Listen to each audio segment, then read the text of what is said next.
नमो नमः। प्रवाचिका अहंदया जोशी संस्कृताध्ययने समेषां स्वागतम्। अद्य वयं भाषासूत्रं षट् पठामः। अस्तु तर्हि आरंभं कुर्मः। मुलांनो, भाषासूत्र 6 जे आहे ते आज आपण बघणार आहोत। आपण यापूर्वी णिजंत म्हणजेच काय आहे, प्रयोजकाची रूप, तर त्याचा आपण अभ्यास केला।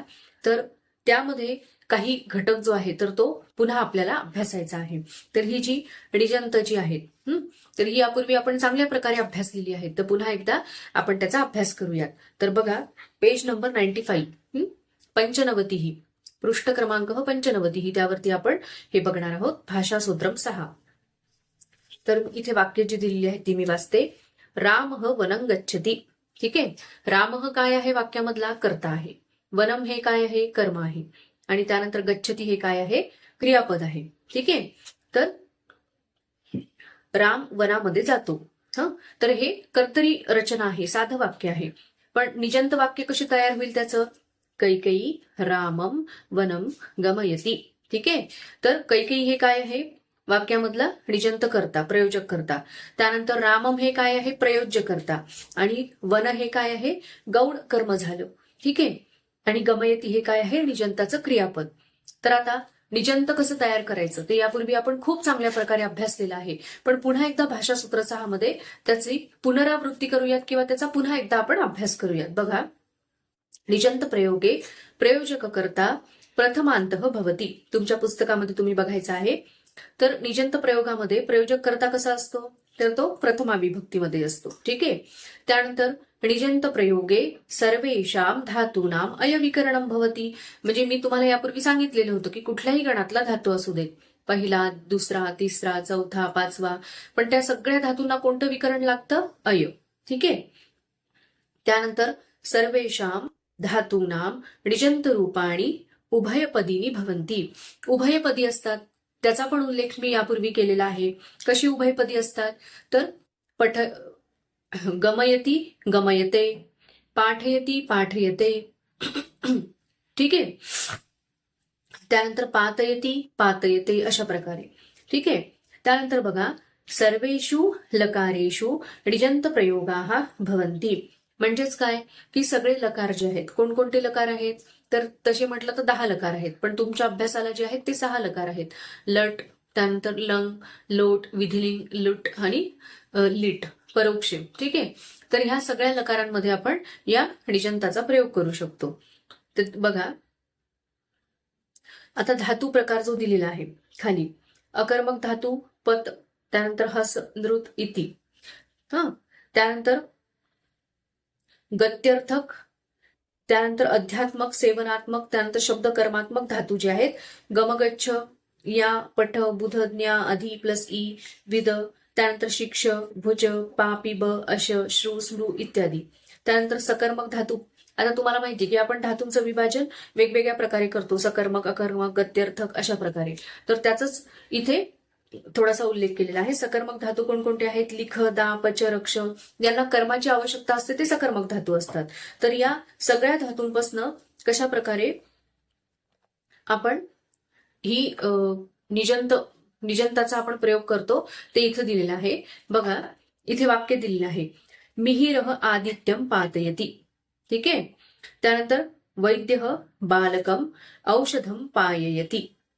त्यानंतर शिक्षकः बालकम पाठम पाठयति। माता शिशुं प्रेंखा गीतम श्रावयति।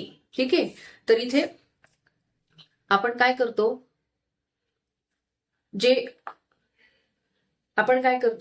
की जो वाक्यामधला कर्ता असतो, ठीक आहे, तर ज्या वेळेला आपण णिजंताची रूप तयार करतो तर वाक्यामधला जो मुख्य कर्ता असतो तर तो त्याची द्वितीय विभक्ती तिथे आपण वापरतो ज्या वेळेला आपण प्रयोजक वाक्य रचना करतो त्यावेळेला। जसं की मी पुन्हा एकदा ते उदाहरण जे आहे तर ते सांगते आणि पुन्हा एकदा ते समजावून सांगते। बघा, रामः वनं गच्छति, यामध्ये रामः हा काय आहे, कर्ता आहे। पण ज्या वेळेला आपण निजंत रचना करतो त्यावेळेला काय होतं की कैकेयी रामम वनम गमयति। तर कैकेयी ही प्रयोजक कर्ता झालं, पण रामम हा प्रयोज्य कर्ता झालं।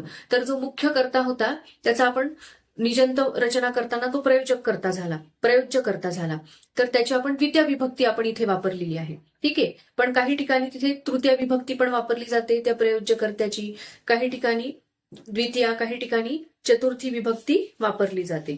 ठीक आहे. तर कोणकोणत्या विभक्तीमध्ये तो प्रयोज्यकर्ता आपण प्रयोजक रचना करताना वापरू शकतो, तर द्वितीय विभक्ती, त्यानंतर तृतीय विभक्ती, त्यानंतर चतुर्थी विभक्ती. तर त्याची वेगवेगळी उदाहरणं इथे दिलेली आहेत बघा.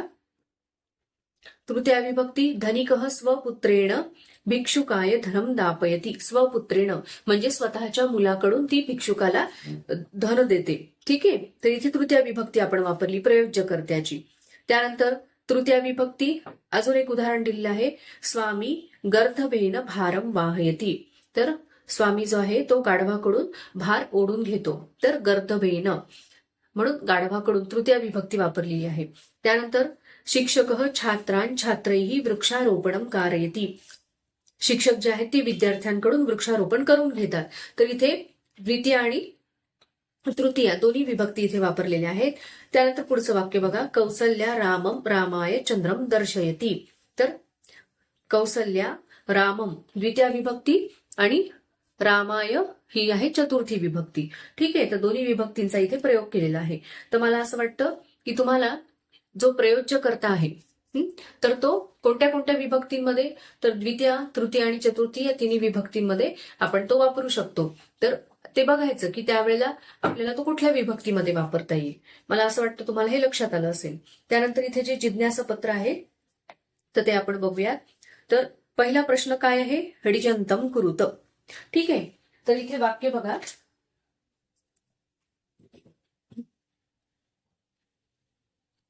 इथे वाक्य आहे वृक्षः पतती.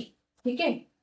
आणि कंसामध्ये प्रयोजक करता दिलेला आहे, तर त्याच्यापासून तुम्हाला निजंताची रचना करायची आहे. तर ती कशी होईल बघा. पहिलं वाक्य बघा, प्रभंजन. पहिलं वाक्य मी आधी वाचते की वृक्षः पतती. तर कंसामध्ये दिले प्रभंजन. तर आपल्याला याची निजंताची प्रयोजकाची रचना करायची. ती कशी होईल, प्रभंजन वृक्षम पातयती किंवा पातयते, अशा प्रकारे दोन्ही प्रकारे ती करता येईल. त्यानंतर पुढचं वाक्य जे आहे तर ते आहे अंधकार नश्यती. ठीक आहे. तर त्याचे प्रयोजकाची रचना कशी होईल, सूर्य. तो कंसामध्ये जो कर्ता दिलेला आहे प्रयोजक कर्ता, तर तो तिथे वापरायचा आहे सूर्य अंधकारम. अंधकारम नाशयती किंवा नाशयते. बघा. त्यानंतर पुढचं वाक्य जे आहे तर ते छात्र प्रविशती. छात्र प्रविशती.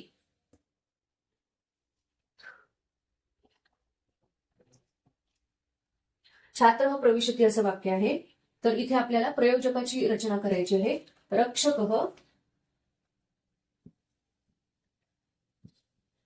रक्षकः छात्रम प्रवेशयती किंवा प्रवेशयते. ठीक आहे. अशा प्रकारे आपण करता येईल. कारण आपण काय बघितलंय की दोन्ही पदामध्ये आपण ती रचना करू शकतो. त्यानंतर बघा चौथं वाक्य काय आहे, कृष्ण नवनीतम भुंगते. तर कृष्ण हा नवनीत खातो पण यशोदा त्याला खाऊ घालते. तर ते कसं करता येईल, यशोदा कृष्णम. ठीक आहे. आता हा जो आहे तो प्रयोजक करता आहे यशोदा, आणि कृष्ण हा जो प्रथम विभक्तीत होता तो प्रयोज्य करता आपण काय केला, द्वितीय विभक्तीमध्ये हा आणला. ठीक आहे. कृष्णम, यशोदा कृष्णम भोजयती किंवा भोजयते. ठीक आहे. त्यानंतर पुढचं वाक्य जे आहे पाचवं तर ते आहे अर्जुन शस्त्रविद्या अधीते. अर्जुन शस्त्रविद्या शिकतो पण द्रोणाचार्य जे आहेत ते त्याला शस्त्रविद्या शिकवतात. तर कसं येईल, द्रोणाचार्य अर्जुनम, द्रोणाचार्य अर्जुनम शस्त्रविद्याम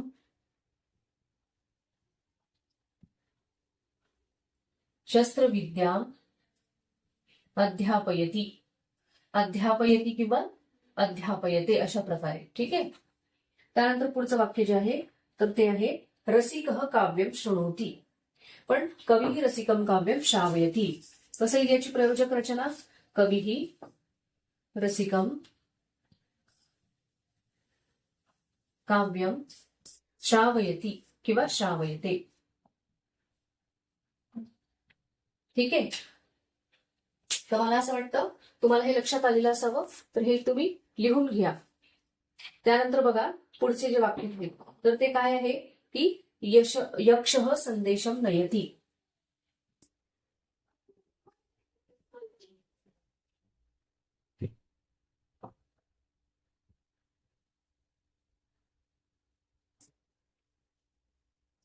यक्षः संदेशम नयती. पण मेघः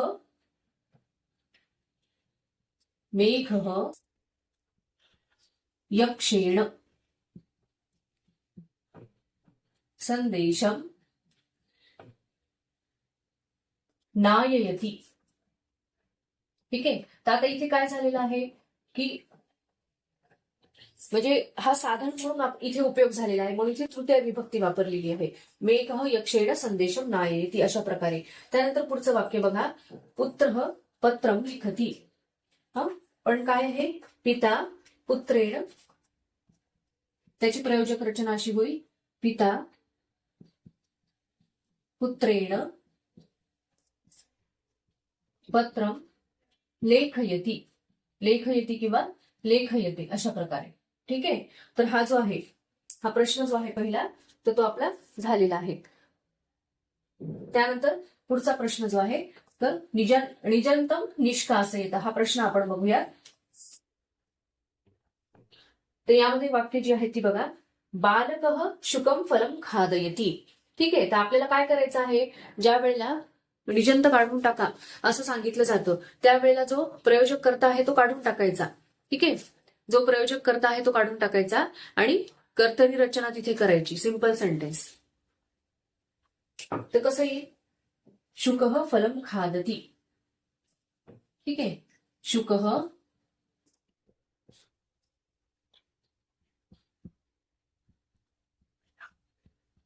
फलम खादती. त्यानंतर पुढचं वाक्य काय आहे, व्यासः गणेशेन महाभारतम लेखयती. ठीक आहे.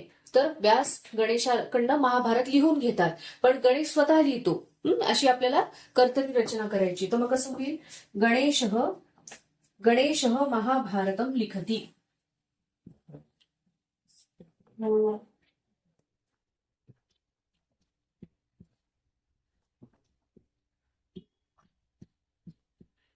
त्यानंतर पुढचं वाक्य जे आहे, आरक्षकः चालकम नियमम ज्ञापयती.